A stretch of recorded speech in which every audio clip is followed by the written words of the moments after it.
DNA இரட்டிப்பாதல் செல் சுழற்சியினுடைய S நிலையின் போது DNA இரட்டிப்பாதல் நிகழ்கிறது. இந்த இரட்டிப்பாதல்னால் என்ன? ஒரு டிஎன்ஏ இழை அதே போல் ஒரு ஒத்த இழையை உருவாக்கக்கூடிய நிகழ்ச்சிக்கு தான் டிஎன்ஏ இரட்டிப்பாதல் என்று பெயர். இதில் 3 கோட்பாடுகள் சொல்லியிருக்கிறார்கள். ஒன்று பழையன காத்தல் முறை இரட்டிப்பாதல், இரண்டாவதாக சிதறல் முறை இரட்டிப்பாதல், மூன்றாவதாக பாதி பழையன காத்தல் முறை இரட்டிப்பாதல். முதல்ல பழையன காத்தல் இரட்டிப்பாதல் அப்படின்னா என்னன்னாக்க, ஏற்கனவே இருக்கக்கூடிய அந்த இழையானது வார்புருவாக செயல்பட்டு அதே போல் மற்றொரு இழையை உருவாக்கக்கூடிய நிகழ்ச்சிக்கு தான் பழையன காத்தல் முறை என்று பெயர். அதற்கடுத்ததாக சிதறல் முறை. சிதறல் முறையில் அதாவது அந்த டிஎன்ஏ மூலக்கூறுகள் சிறு சிறு துண்டுகளாக உடைக்கப்படும்.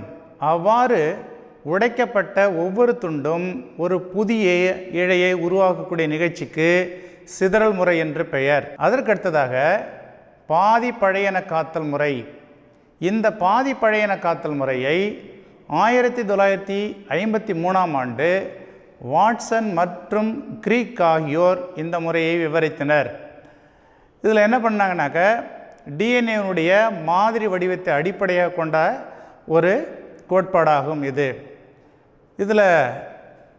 இதை சோதனை வழியாக நிரூபித்தும் காட்டியுள்ளார்கள். டிஎன்ஏ இரட்டிப்பாதலுக்கான சோதனை உறுதியாக்கம்.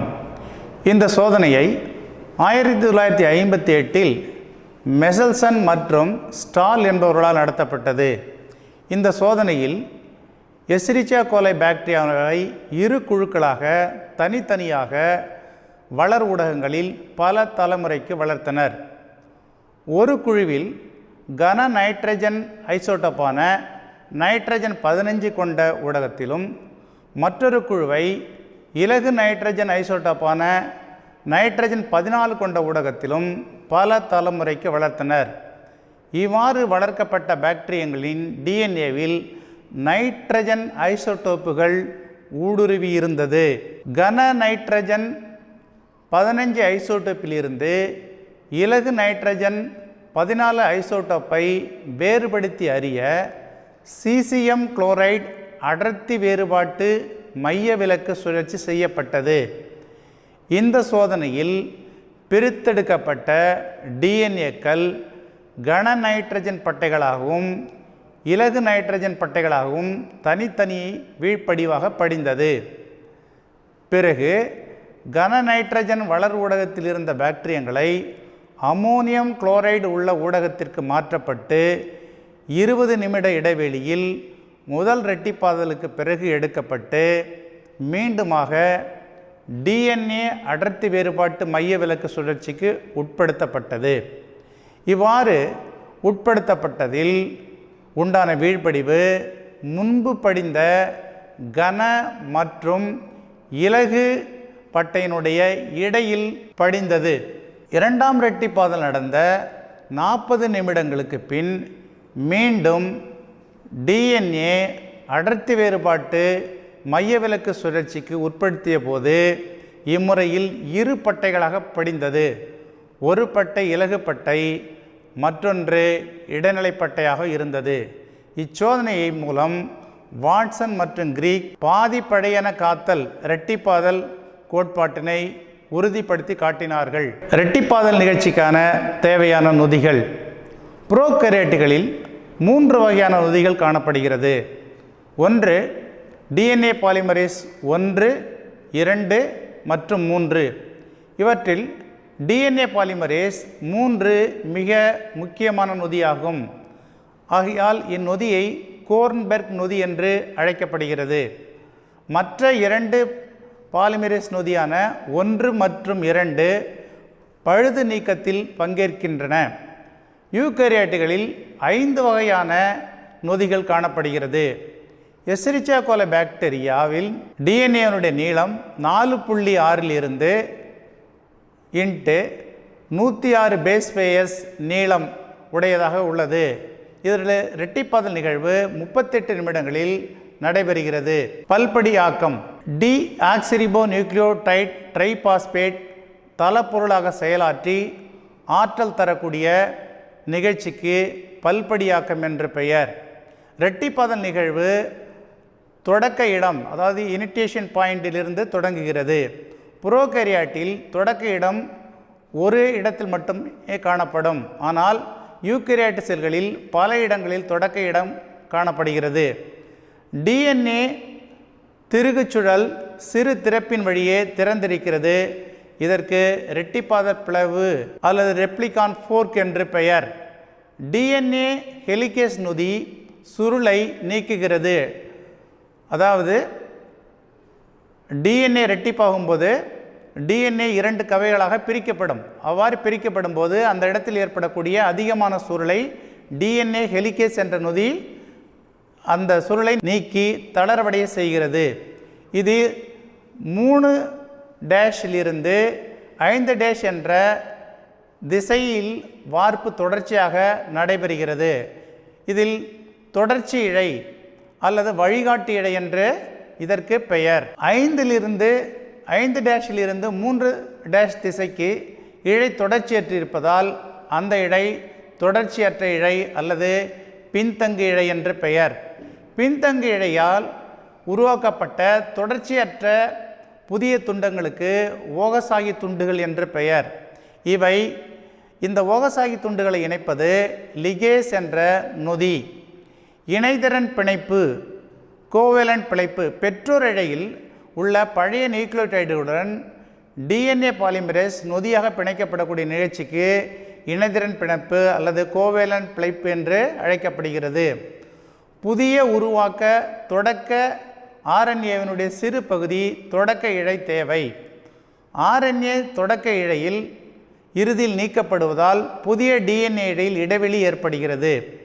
டிஎன்ஏ பாலிமரேஸ் நொதியினுடைய எக்ஸோ நியூக்ளியஸ் என்ற புற நியூக்ளியஸ் 5வது முனையின் ஒன்றன் பின் ஒன்றாக நீக்கப்படுகிறது. எல்லா நியூக்ளியோடைடுகளும் நிலைத்த பின் டிஎன்ஏ லிகேஸ் நொதியால் இணைக்கப்படுகிறது. இவைகள் அல்லாமல் டோப்போ ஐசோமரேஸ் என்ற அல்லது கைரேஸ் என்ற நொதி டிஎன்ஏ இழை சுருளை பிரித்து ஒய் வடிவ அமைப்பாக இரட்டிப்பாதல் கவையை உண்டாக்குகிறது. 2 இழைகளும் எதிரெதிர் அமைப்பை கொண்டவை. 5 திசையிலிருந்து புதிய நியூக்ளியோடைடுகளை சேர்க்கும் வினைக்கு டிஎன்ஏ பாலிமரேஸ் மட்டுமே வினை மாற்றியாக செயல்படுகிறது. 3' நிலையில் கார்பனில் நியூக்ளியோடைடுகளை இணைக்கிறது. இப்போது நீங்கள் படத்தில் பார்த்து கொண்டிருப்பது இரட்டிப்பாதல் முறையை காட்டுகக்கூடிய ஒரு படமாகும். இதில் டிஎன்ஏவினுடைய இந்த நீல கலரில் இருக்கக்கூடிய அந்த இழைகள் டிஎன்ஏவினுடைய பழைய இழை. ஆனால் அந்த சிவப்பு கலரில் இருக்கிறது புதிதாக உருவாக்கப்பட்ட இழை.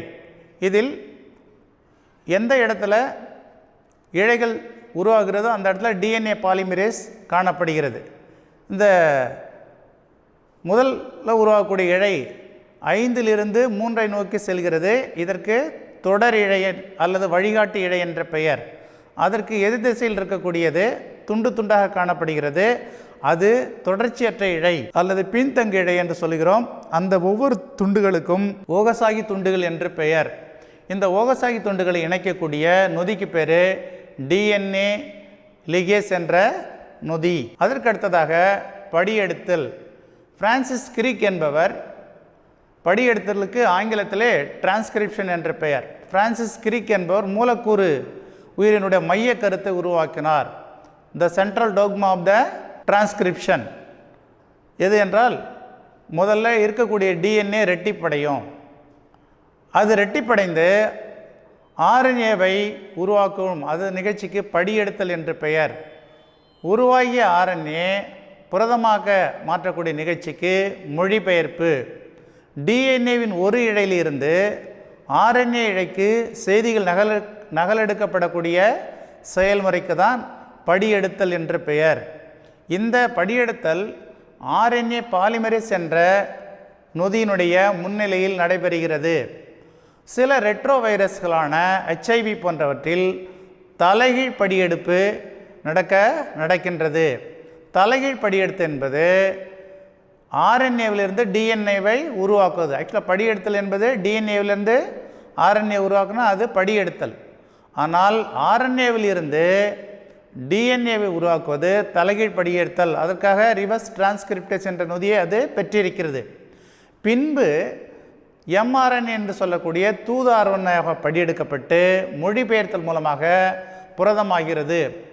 தூது ஆர்என்ஏ என்பது மரபணுவிலிருந்து புரதத்திற்கு தகவல்களை குறியீடாக கொண்டு செல்லக்கூடிய ஆர்என்ஏவுக்கு தூது ஆர்என்ஏ என்று பெயர்.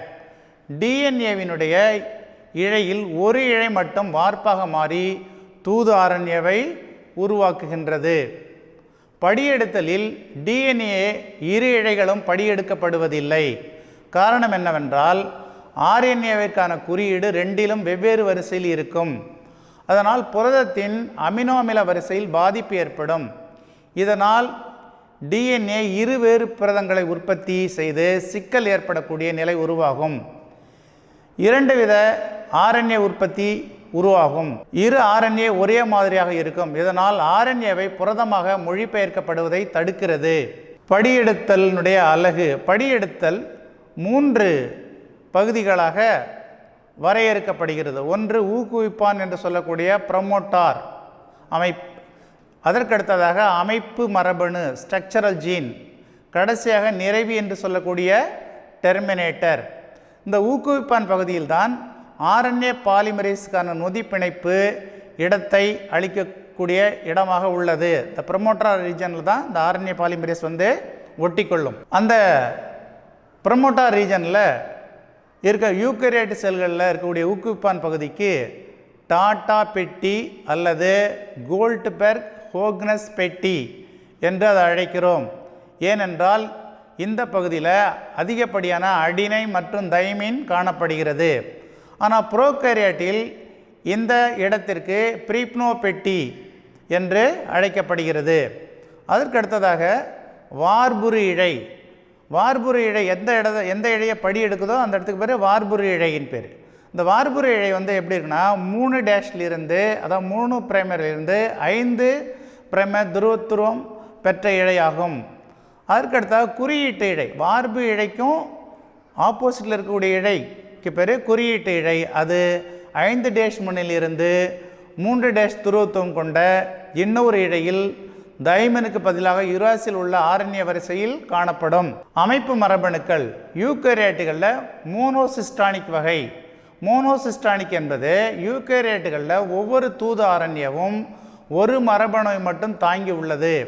எனவே அது ஒற்றை புரதத்தை மட்டும் குறிக்கும். இதற்கு மோனோசிஸ்டானிக் என்று பெயர். ஆனால் புரோகாரியோட் செல்களில் பாலிசிஸ்டானிக் அமைப்பு காணப்படுகிறது. புரோகாரியோட்டுகளில் தொடர்புடைய மரபணுக்களினுடைய கூட்டம் ஓப்ரான் குரோமோசோம்களில் அடுத்தடுத்து அமைந்து படியெடுத்தின் போது அவை கூட்டமாக படியெடுக்கப்பட்டு ஒற்றை தூது ஆர்என்ஏவை உற்பத்தி செய்தல். இத்தகைய தூது ஆர்என்ஏக்களுக்கு பாலிசிஸ்டானிக் அமைப்பு என்று பெயர். ஆர்என்ஏ பாலிமரேஸ் 2 முக்கிய உள்பொருளை கொண்டுள்ளது.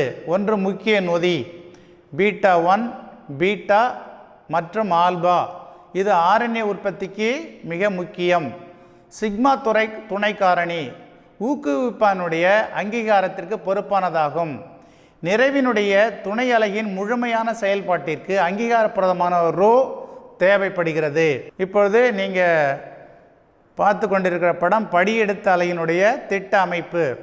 இதில் பார்த்தீங்கன்னாக்க முதல்ல மேலே இருக்கக்கூடிய ப்ளூ கலரில் இருக்கக்கூடிய ஒரு இழை காணப்படுகிறது. நீல கலரில் இருக்கக்கூடிய இழை, அந்த இழை தான் பார்த்தீங்கன்னாக்க 3 டேஷ்லிருந்து 5 டேஷ் என்ற அமைப்பில் காணப்படுகிறது. அதற்கு கீழே இருக்கக்கூடிய கிரீன் கலரில் இருக்கக்கூடிய பச்சை இழை 5 டேஷிலிருந்து 3 டேஷில் காணப்படுகிறது. இதில் சிகப்பாக ஒரு பெட்டி பாக்ஸ் ஒன்று போட்டிருக்கு. அதுதான் ஊக்குவிப்பான் ப்ரமோட்டார் ரீஜன். அங்கே தான் டாட்டா பெட்டி அப்படின்னு சொல்கிறோம். அங்கே தான் படியெடுத்தல் ஃபஸ்ட்டு துவங்க ஆரம்பிக்கும். கடைசியாக இருக்கக்கூடிய நிறைவின் ஒன்று இருக்கு பாரு, டெர்மினேட்டர். அங்கே தான் படியெடுத்தல் முடித்து வைக்கக்கூடிய இடம். நடுவில் இடைப்பட்ட அந்த அமைப்புக்கு பேர் ஸ்ட்ரக்சரல் ஜீன் அல்லது அமைப்பு மரபணு என்று பெயர். படியெடுத்த நிகழ்வில் 3 வகையான ஆர்என்ஏக்கள் பங்கேற்கின்றன. ஒன்று தூது ஆர்என்ஏ என்று சொல்லக்கூடிய மெசஞ்சர் ஆர்என்ஏ. இது வார்ப்புருவாகவும் முக்கிய குறியீட்டை படித்தல், அமினோ அமிலங்களை கொண்டு வருதல் போன்ற பணிகளை செய்கின்றன. ரிபோசோம் ஆர்என்ஏ என்று சொல்லக்கூடிய ஆர்என்ஏ அமைப்பு வினைமாற்றியாக செயல்படுகின்றது. அதற்கடுத்ததாக கடத்தி ஆர்என்ஏ என்று சொல்லக்கூடிய டிரான்ஸ்ஃபர் ஆர்என்ஏ மொழிபெயர்ப்பின் போது தேவையான அமினோ அமிலங்களை கொண்டு வருகிறது. இம்மூன்றும் புரத உற்பத்திக்கு மிக்க அவசியமான ஒன்றாகும். படியெடுத்தல் நிகழ்வு. பாலிமரேஸ் என்ற நொதி முதல்ல ஊக்குவிப்பான் பகுதியினோட பிணைந்தவுடனே படியெடுத்தலை துவங்கி வைக்கும். ஊக்குவிப்பான்கள் பல்படியாக்க பிணைப்பு இடங்களோ ஊக்குவிப்பான்கள் என்று அழைக்கப்படுகிறது. யூகரியோட்டுகளில் படியெடுத்தல் முடிந்த பின்பு அங்கு அந்த எம்ஆர்என்னுடைய இழையில் நிறைய ஆர்என்ஏக்கள் இருக்கும். அதாவது எக்ஸ்ட்ரான், இன்ட்ரான் என்று சொல்லக்கூடிய பகுதிகள் காணப்படும். அந்த இன்ட்ரான் என்று சொல்லக்கூடிய தேவையற்ற பகுதியை நீக்கி அதை முனையிலும் அதனுடைய வால் பக்கத்திலும் எச்சங்கள் சேர்க்கப்படும். இப்போ அதில் கேப்பிங் என்பது தலையாக்கம், வேறுபட்ட தன்மையுடைய அந்த எம்ஆர்என்ஏவில் மெத்தில் குவானோசைன் ட்ரைபாஸ்பேட் இணைக்கக்கூடிய அந்த முறைக்கு தான் காப்புரையாக்கம் என்று பெயர். அதே போல் எக்ஸான்களுடைய எம்ஆர்என்ஏவில் காணக்கூடிய எக்ஸான்களுடைய கடைசி இந்த பக்கத்தில் இருக்கக்கூடிய இல்லை வால் உருவாக்கக்கூடியது, அதில் 3வது முனையில் 5வது முனையில் தலை உருவாகும். தலை உருவாக்கம் நடைபெறும். அதுக்கு பேர் காப்புரையாக்கம் அல்லது கேப்பிங் என்ற பெயர். 3வது முனையில் அடினிலேட் எச்சங்கள் என்று இணைக்கப்படும். இதற்கு வாலாக்கம் என்று பெயர். இப்போ தான் நீங்கள் படத்தில் பார்க்குறது. இப்போ ஒரு மொழிபெயர்த்தல் முடிஞ்ச உடனே அதில் அந்த இழை வருகிறது. அந்த இழையில் எக்ஸான், இன்ட்ரான் என்ற பகுதியில் காணப்படுகிறது. இந்த இன்ட்ரான் என்ற தேவையற்ற பகுதியை நீக்கப்படுகிறது. இதற்கு பிளத்தல் என்று பெயர். அவ்வாறு நீக்கப்பட்ட அந்த இன்ட்ரான்கள் நீக்கப்பட்ட வெறி எக்ஸான்களை கொண்ட பகுதிக்கு முன்பகுதியில், அதாவது 5' இடையில் நிறைய பாஸ்பேட்டுகள் சேர்க்கப்படுகிறது. அதே போல் வால் பகுதியிலும் அதிகப்படியான அடிநிலைட் எச்சங்கள் சேர்க்கப்படுகிறது. தலைப்பகுதி உருவாக்கக்கூடிய நிகழ்ச்சிக்கு காப்புரையாக்கம் என்று பெயர். வால் பகுதி உருவாக்கக்கூடிய நிகழ்ச்சிக்கு டெய்லிங் அல்லது வாலாக்கம் என்று பெயர். அதுக்கடுத்து மரபணு குறியீடுகள். புரத மொழியாக்கம் முக்குறியங்களினுடைய விதி. இந்த மரபு குறியீடுகளுக்கு ஜெனட்டிக் கோடு என்று பெயர். தூது ஆர்என்ஏனுடைய 3 காரப்பொருளுடைய வரிசையை ஒரு அமினோ அமிலத்தை குறிக்கும். 20 அமினோ அமிலங்களுக்கும் குறியீடுகள் உண்டு. மரபு குறியீடு என்பது மரபணுவில் உள்ள நியூக்ளியோடைடுகளுக்கு இணையான தொடர்பையும் அவை குறியீடு செய்யும் அமினோ அமிலங்களின் குறிக்கக்கூடியது. மொத்தம் 64 குறியீடுகள் காணப்படுகிறது. இதில் 61 குறியீடு அமினோ அமிலத்தை குறிக்கும். மீதியுள்ள 3 குறியீடுகள் நிறுத்த குறியீடுகள் அல்லது ஸ்டாப் கோடான் அல்லது நான்சஸ் கோடான் என்று அழைக்கிறோம். பல அமினோ அமிலங்களில் ஒன்றுக்கு மேற்பட்ட குறியீடுகள் காணப்படுகிறது. மார்ஷல் நிரன்பெர்க், சாவிரோ ஒச்சாவா, ஹர்கோபின் கொரானா, பிரான்சிஸ் கிரிக் இவர்கள் மரபு குறியீடுகள் பற்றிய ஆய்வை மேற்கொண்டார்கள். சாவிரோ ஒச்சாவா பாலிநியூக்ளியோடைட் பாஸ்பாரிலேஸ் என்ற நொதி அல்லது ஒச்சாவா நொதி என்ற அழைக்கப்படும் நொதியை உருவாக்கினார். மரபணு குறியீடுகளின் சிறப்பு பண்புகள். இதில் 61 முக்குறியங்கள் அமினோ அமிலத்தை குறிக்கும். 3 குறியங்கள் மட்டுமே நிறுத்த குறியீடுகளை கொண்டவை. மரபணு குறியீடுகள் அனைத்தும் உயிரிகளுக்கு பொதுவானவை. UUU இது பினைல் அனலைனை குறிக்கும்.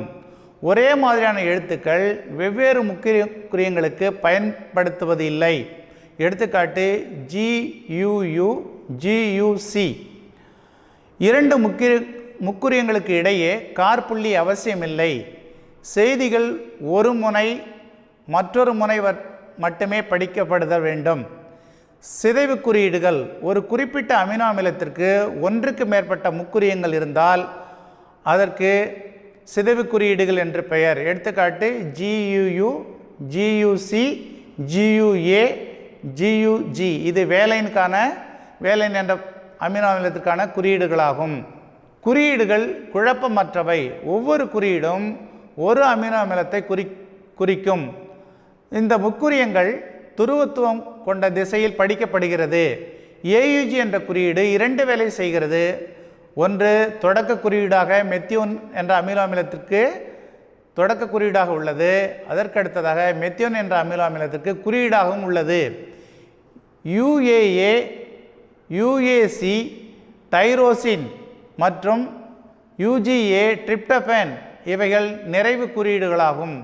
இவற்றை பொருளற்ற குறியீடுகள் அல்லது ஸ்டாப் கோடான்ஸ் என்று அழைக்கிறோம். இப்பொழுது நீங்கள் பார்த்து கொண்டிருப்பது 64 முக்குறியங்களை கொண்ட அந்த சார்ட். இதில் பார்க்குறோம். இதில் பார்த்தீங்கன்னாக்க 64 முக்குறியங்கள் இருக்கிறது. இதில் UAA என்பது முடிவுறுதல், UAG அது முடிவுறுதல், UGA இதெல்லாம் முடிவுறுதல் குறியீடுகளாகும். AUG என்பது மெத்தியோனேன் என்பதற்கான குறியீடு. இது துவக்க குறியீடாகவும் உள்ளது என்று பார்த்தோம். திடீர் மாற்றமும் மரபணு குறியீடும். ஒரு நியூக்ளியோடைடு காரத்திற்கு பதிலாக இன்னொரு காரப்பொருளை மாற்றி அமைத்தலே திடீர் மாற்றம் என்கிறோம். இதுக்கு உதாரணமாக கதிர் அறுவாள் சோகை நோயை சொல்லலாம். இதில் இருக்கக்கூடிய பீட்டா ஹீமோகுளோபின் மரபணு அதில் ஏற்படக்கூடிய புள்ளீர் திடீர் மாற்றம் இந்த ஒரு எளிமையான திடீர் மாற்றத்துக்கு ஒரு உதாரணமாகும். ஒரு ஹீமோகுளோபினில் 2 ஆல்பா சங்கிலி இருக்கும், 2 பீட்டா சங்கிலி இருக்கும், மொத்தம் 4 பாலிபெப்டைட் சங்கிலிகள் இருக்கும். இதில் இருக்கக்கூடிய ஹீம் பகுதியில் ஆக்சிஜன் பிணையும். பீட்டா குளோபின் 6வது குறியீடில் GAGக்கு பதிலாக GTG என்று மாறியுள்ளது. இது திடீர் மாற்றம் அடைந்ததாக கருதப்படுகிறது. புள்ளீர் திடீர் மாற்றம் எவ்வாறு அடைந்தது என்றதை நீங்கள் பார்த்து கொண்டிருக்கிறீர்கள். அதில் பார்த்தீங்கன்னா ஒரு திடீர் மாற்றம் ABCD என்ற எழுத்து இருக்குது. அதில் O எழுத்துக்கு பதிலாக Q எழுத்து மாறியுள்ளது. ஸோ இப்படி தான் திடீர் மாற்றம் நடைபெறுகிறது. அதற்கடுத்ததாக கடத்து RNA இணைப்பு மூலக்கூறு. இதனுடைய வேலை செல்லில் சைட்டோபிளாசத்தில் சிதறி கிடக்கக்கூடிய அமினோ அமிலங்களை எடுத்து வரும் கடத்தியாக செயல்படுகிறது. தூது RNAவில் உள்ள குறிப்பிட்ட குறியீடுகளை படிப்பதனுடைய இதனுடைய வேலையாகும். எனவே தான் இதனை இணைப்பு மூலக்கூறு என்று அழைக்கப்படுகிறது. இந்த சொற்களை உருவாக்கியவர் பிரான்சிஸ் கிரிக். ராபர்ட் ஹோலே என்பவர் கடத்து RNAவை கிராம்பு இலை வடிவ மாதிரியை முன்மொழிந்தார். இது தலைகீழ பார்க்குறப்ப எல் வடிவத்தை கொண்டிருக்கிறது. இதில் 3 கரங்கள் இருக்கிறது. DHU என்ற கரம், அதற்கடுத்து நடுக்கரம், அப்புறம் TC என்ற கரம். இதில் உள்ள சில வளையங்கள் அமினோ அசைல் பிணைப்பு வளையம், எதிர் குறியீட்டு வளையம் மற்றும் ரிபோசோம் பிணைப்பு வளையம் காணப்படுகிறது. இவற்றில் கூடுதலாக கை போன்ற மாறி காணப்படக்கூடிய ஒரு அமைப்பு காணப்படுகிறது. 20 வகை அமினோ அசைல் சிந்தடேஸ் நொதிகள் இதில் உள்ளன. இதுதான் RNAவினுடைய அமைப்பு. ஹோலி உருவாக்கிய RNAவினுடைய அமைப்பு. இது ஒரு கிராம்பு இலை போன்று இருக்கிறது. இதில் 4 கரம் இருக்குது. D வளையம், அதற்கு அடுத்ததாக எதிர்குறியீட்டு வளையம், அதுக்கு TCன்னு சொல்லக்கூடிய T வளையம் உள்ளது. இது ஒற்றை இழை கொண்டது. கடத்து RNA ஆற்றலேற்றம். கடத்து RNAவுடன் அமினோ அமிலம் சேர்க்கப்படும் செயல்முறைக்கு அமினோ அசைலேஷன் அல்லது ஆற்றல் ஏற்றம் எனப்படும். இதன் விளைவாக அமினோ அசைல் கடத்து RNA உருவாகிறது. இவ்வாறான இரு கருத்து RNAக்கள் ஒன்று சேரும்போது பெப்டைடு இணைப்பு உருவாகிறது. இதற்கு அமினோ அசைல் கடத்து RNA சிந்தடைஸ் என்ற நொதி தேவைப்படுகிறது. இப்போது நீங்கள் பார்த்து கொண்டிருப்பது RNAவினுடைய ஆற்றலேற்ற படிநிலைகள் படம். அடுத்ததாக ஊசலாட்ட கோட்பாடு, ஓபிள் ஹைபோதிசிஸ். 1966இல் கிரிக் என்பவரால் இந்த கோட்பாடு உருவாக்கப்பட்டது. இந்த கோட்பாட்டின்படி டிரான்ஸ்ஃபர் RNA என்று சொல்லக்கூடிய கடத்து RNAவினுடைய எதிர்குறியீடு 5 டேஷ் முனையிலிருந்து தூதாரனுடைய பொருந்தாத பகுதி குறியீடோடு இணைந்து ஊசலாட்டத்தன்மை பெறுகிறது. இந்த குறியீடு எதிர்கூடுகள் இணையாகும். அதாவது 3வது காரம் இணையற்றதாக அதோடு இணையாது ஊசலாடி கொண்டிருப்பதால் இது ஊசலாட்ட கோட்பாடு என்று அழைக்கப்படுகிறது. இந்த 3வது காரத்திற்கு ஊசலாட்ட காரம் அல்லது ஊசலாட்ட நிலை அல்லது ஓபிள் ஹைப்போதீசிஸ் என்று அல்லது ஓபிள் பொசிஷன் என்று அழைக்கப்படுகிறது. மாணவர்களே, இப்பாடத்தில் நம்ம டிஎன்ஏ இரட்டிப்பாதல், டிஎன்ஏ இரட்டிப்புக்கான சோதனை வழி உறுதியாக்கம், படியெடுத்தல், படியெடுத்தலுடைய அழகு, மரபணு, படியெடுத்தல் எப்படி நிகழ்கிறது, மரபணு குறியீடுகள், மரபணு குறியீடுடைய சிறப்பு பண்புகள், திடீர் மாற்றம் எப்படி நடக்கிறது, கடத்தாரனுடைய அமைப்பு போன்றவற்றை நாம் பார்த்துள்ளோம். இதனை நன்கு படித்து பயன்பெறுமாறு அன்புடன் கேட்டுக்கொள்கிறேன். வணக்கம்.